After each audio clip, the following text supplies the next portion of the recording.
The January 6th Select Committee has made public thousands of pages of transcripts of testimony from dozens of witnesses from their investigation into the attack on the United States Capitol. That investigation is now complete. Now, these transcripts include interviews with some of former President Trump's family and his closest allies. Just over a week ago, the panel released their final report on the insurrection and former President Trump's efforts to overturn the 2020 election.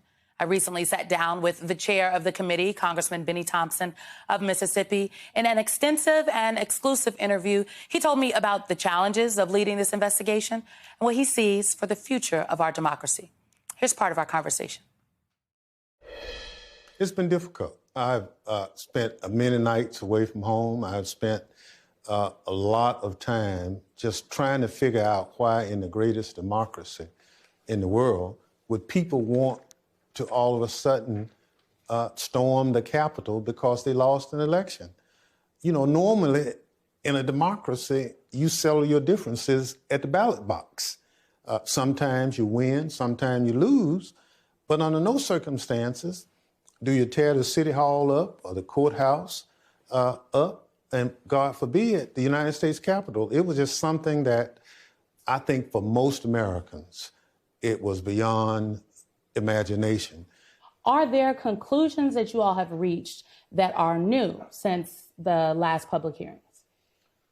Well, there are some findings that we found, to be very honest with you, that January 6th, had it not been for the encouragement of Donald Trump, would have never occurred. It would have been the normal transfer of power that we do every 4 years when there's a presidential election. But as we started looking at the work, a pattern developed of individuals, not individuals per se who were working in government. These were outsiders being manipulated by former President Trump and encouraged to do what they were doing.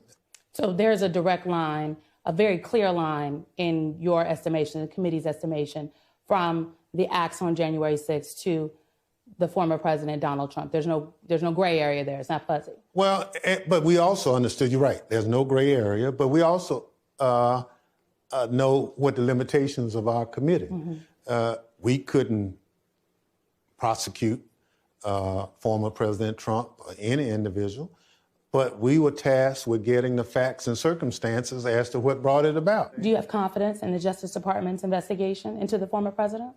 I am more comfortable with the fact that the special counsel has been actively engaged in pursuing any and all information available.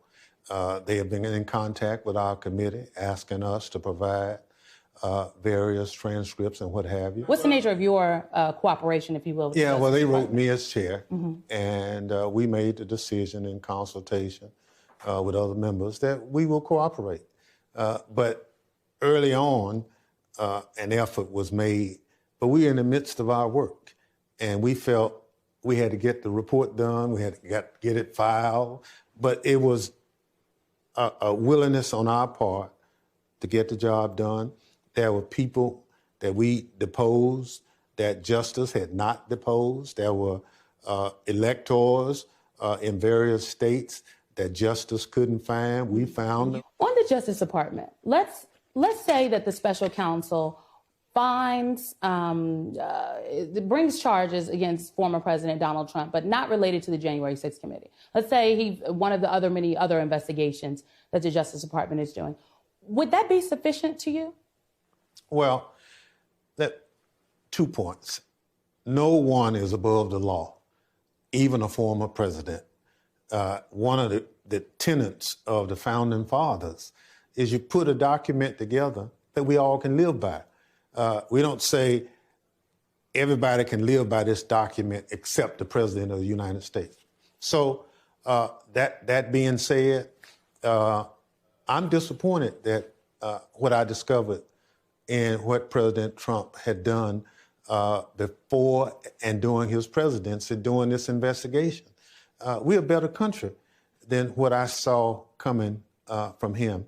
And since he's left, to try to do away with the Constitution of this great country of ours, that is, and this man swore an oath. The same oath that you swore. That every member of Congress, and to take that oath and treat it so cavalier, I mean, he doesn't deserve the right to come back ever as President of the United States. Looking ahead, what are you worried about with Republicans in the next Congress? As you just detailed, many refuse to take seriously the January 6th probe.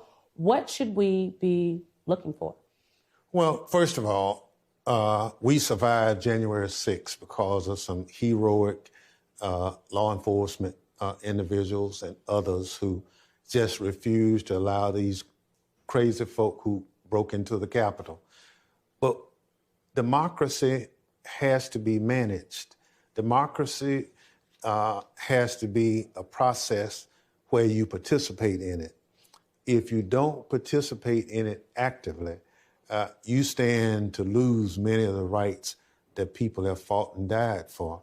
And so I encourage everyone who lives in this great country to constantly participate, but participate based on the rule of law. Don't participate in carrying weapons to voting precincts. Don't participate by carrying bear spray and other harmful things that intimidate people. We are good because everyone can participate. You can be a billionaire and you can be homeless, and in the voting precinct, you're the same. And that's the greatness of this democracy, and we should never marginalize that. So, but we have to manage it. As I said, if we don't manage it, we stand potential to lose it because the platforms that are out here now, social media and otherwise, amplifies in some instances things that are patently untrue. And you know, in the South, they tell you that if you tell a lie long enough, at some point, it becomes a truth. It becomes the truth.